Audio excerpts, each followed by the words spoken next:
Hi and welcome back.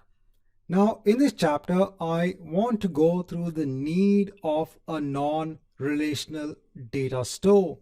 So we've gone through an entire section on relational databases. We looked at Azure SQL databases. We looked at Azure database for MySQL. So in that we saw that we could go ahead and create tables which had primary keys. You could go ahead and have relationships between tables via the use of foreign keys. So the entire idea of having this sort of structure in terms of relationships was one of the principles of normalization. So the normalization of data was actually used to reduce the duplication of data across multiple tables. So the entire idea of having these relationships in place was to go ahead and reduce the duplication of data. So instead of having the customer names again over here, instead of having the course names again over here, you go ahead and reference them via their IDs via foreign keys. And one of the reasons behind this was just to go ahead and ensure there was some sort of structure to your data. And even in the olden days, one of the things was to go ahead and save on disk space. So in the earlier days, having hardware in place was expensive. It was expensive to go ahead and invest on storage.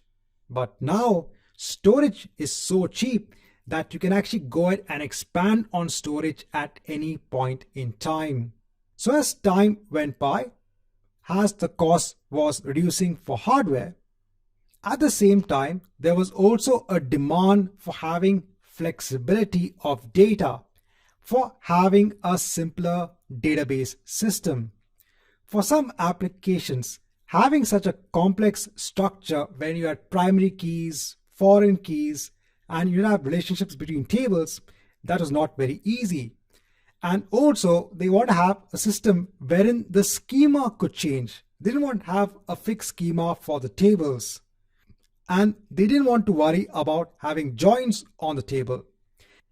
And that's where we came to our NoSQL databases, our non-relational data.